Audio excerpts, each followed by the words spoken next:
Hi hello నమస్తే welcome to visit. నేను మీ స్వాతి.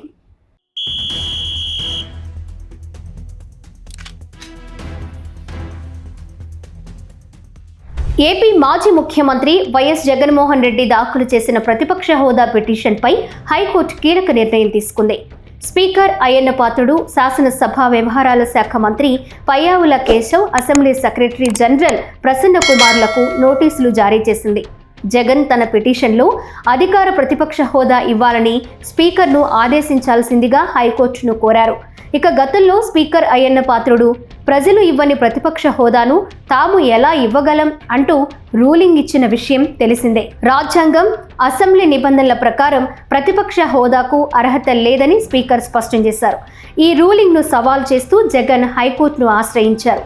ఇక ఈ పిటిషన్తో పాటు గతంలో వేసిన పిటిషన్ను కూడా కలపాలని హైకోర్టు ఆదేశించింది. కేసు తదుపరి విచారణను అక్టోబర్ 4కి వాయిదా వేసింది.